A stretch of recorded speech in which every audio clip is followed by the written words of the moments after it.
పరాభవనామ సంవత్సరంలో కన్యారాశి వారికి ఆదాయం 8, వ్యయం 11, రాజపూజ్యం 3, అవమానం 3.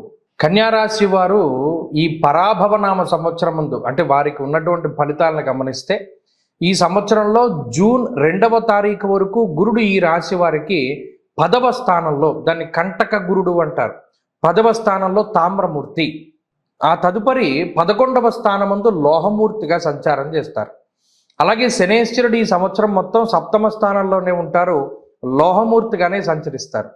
అలాగే రాహుకేతువులు డిసెంబర్ 8వ తారీఖు వరకు కూడా 6, 12వ స్థానాల్లో లోహమూర్తులు, తదుపరి 5, 11వ స్థానాల్లో కూడా వారు లోహమూర్తులుగానే సంచారం చేస్తారు. ఈ మూర్తిత్వం అనేటువంటిది ఎందుకు అంటే ఈ గోచార పరంగా ఒక గ్రహం, దీర్ఘ సంచార గ్రహం స్థానం మారినప్పుడు దాని యొక్క బలాన్ని మనం ఎలా ఐడెంటిఫై చేస్తామంటే ఈ మూర్తిమంతాల ద్వారానే. సరే, ఈ సంవత్సరంలో కన్యారాశి వారి యొక్క స్థితిగతులను చూస్తే గత సంవత్సరంతో పోల్చుకుంటే గ్రహాల యొక్క అనుకూలత ఈ సంవత్సరంలో చాలా పెరిగింది. కారణం ఏంటి అంటే గురుని యొక్క బలం పెరగడం ప్రధానమైనటువంటి విషయం.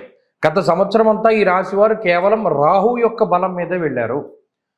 ఇప్పుడు రాహువు అనుకూలిస్తున్నారు, గురుడు కూడా అనుకూలిస్తున్నారు. కాబట్టి కన్యారాశి వారికి ఈ సంవత్సరం బలం అధికంగా ఉన్నది. అంటే ఈ సంవత్సరం మొత్తంలో యోగించే రాశుల యొక్క లిస్టులో కన్యారాశి వారు కూడా ఉంటారు. ఇది ఒక మంచి విషయం.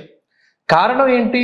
లాభస్థాన స్థితి గురుడికి చాలా మంచిది. మీరు గమనించండి, ఏదైనా ఒక గ్రహం బాగా లేకపోతే సంకల్పం చెప్తారు, ఫలానా గ్రహం ఫలానా దోషం తగ్గి శుభ ఏకాదశ స్థాన ఫలావాప్త్యర్థం అని సంకల్పం చెప్తారు. అక్కడ 7వ స్థానంలో శనేశ్వరుడు కూడా ఇబ్బంది పెట్టేటువంటి గ్రహం కాదు, ఆయన మిశ్రమమైనటువంటి ఫలదాత. 7వ ఉండేటువంటి శనేశ్వరుని యొక్క స్థితి ఏం చేస్తుంది?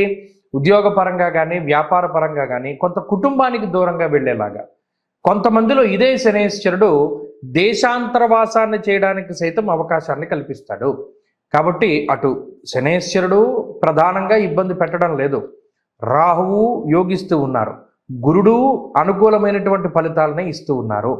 దీనికి తోడుగా జాతకంలో ఉండేటువంటి దశాంతర దశలు గనక బాగుంటే అత్యంత శుభ ఫలితాలని మరలా మనం పొందగలుగుతాము. కాబట్టి ఇక్కడ జాతకం కూడా బాగుంటే కన్యారాశి వారికి అది మరింత సుఖప్రదంగా శుభప్రదంగా ముందుకు సాగుతుంది. ఇంకా గురుడు శుభ కార్యక్రమాలు చేయడానికి, సంతానోత్పత్తి, వంశాభివృద్ధి కలగడానికి అవకాశాన్ని ఇవ్వబోతూ ఉన్నారు ఈ సంవత్సరంలో. అలాగే 6వ స్థానమందు ఉన్నటువంటి రాహు, 6వ స్థానము అంటే అది శత్రుస్థానము, రోగస్థానము, రుణస్థానము కింద చెప్పారు. మరి ఆ శత్రు, రోగ, రుణ స్థానాల యందు ఉపచయ స్థానమందు రాహు ఉండడం వల్ల ఆ బాధల్ని తగ్గించి వేస్తాడు. అంటే గౌర్భూమి శత్రునాన్ లాభ అన్నారంటే శత్రువుల పైన కంప్లీట్గా విజయానికి రాహు కారణమవుతారు, రుణ బాధల నుండి బయటపడేటట్టు చేస్తాడు. అలాగే మీరు చూడండి, నా తల తాకట్టు పెట్టేనా, నీ బాకీ తీరుస్తానని ఎవరికైతే మీరు చెప్పి కొంత గడువు అడిగి ఆ గడువు దాటిపోవడం ద్వారా వారి దగ్గర చెడ్డ పేరు పొంది మీరు ఇబ్బంది పడుతూ ఉన్నారో అటువంటి వారికి ₹1 ఎక్కువ ఇచ్చైనా సరే మీరు సకాలంలో మీ డబ్బుని చక్కగా మీరు ఏదైతే తాకట్టు పెట్టారో లేదా ఏదైతే అప్పు తీసుకున్నారో దాన్ని మీరు చెల్లించగలుగుతారు, మీ వస్తువులు మీ దగ్గర పెట్టుకోగలుగుతారు. ఇంకోటి ఏంటి, బ్యాంకులో తాకట్టు పెట్టినటువంటి బంగారము, తాకట్టు పెట్టినటువంటి ఇంటి దస్తావేజులు ఇలా ఏవైతే ఉన్నాయో, లేదా ఈఎంఐలు కడుతూ ముందుకు వెళుతూ ఉన్నటువంటి ఏవైతే ఉన్నాయో అవన్నీ కూడా ఆయా ప్రాంతాల నుండి అంటే బ్యాంకు నుండి రికవరీ చేసుకుంటారు, డబ్బు కట్టి ఈఎంఐలన్నీ కూడా ఫినిష్ చేయగలుగుతారు. ఇలా రుణాలన్నీ కూడా మీరు తీర్చుకోగలిగేటువంటి శక్తిని ఈ గురు రాహువులు ఇద్దరు ఇస్తారు. అలా ఇప్పుడు ఏకాదశమందు గురుడు ఉన్నారు. దానివల్ల ఏమవుతుంది? అర్ధంచ స్వకురాచార గృహలాభ సుభోజనం అన్నది శాస్త్రం. అంటే ఇక్కడ గురుడు లాభస్థానమందు మీకు ఆర్థిక బలాన్ని కలగజేస్తున్నాడు. అలాగే యశో వృద్ధిర్ బలం తేజ సర్వత్ర విజయ సుఖం అన్నారు. ప్రత్యేకించి దశమంలో ఉండేటువంటి గురుడు మిమ్మల్ని ఎలా ఇబ్బంది పెట్టారు? గత సంవత్సరానికి వెళ్ళండి, ధాన్యనాశో ధనచ్ఛేదం వృధా సంచరణం భయం, ఉద్యోగం ఉంటుందో పోతుందో తెలియక, ఈ డబ్బు వస్తుందో రాదో ఇబ్బంది, అది మనకు అర్థం కాక మానసికమైనటువంటి భయం కన్యారాశి వారిలో ఎక్కువగా ఉండేలా చేస్తాడు గురుడు.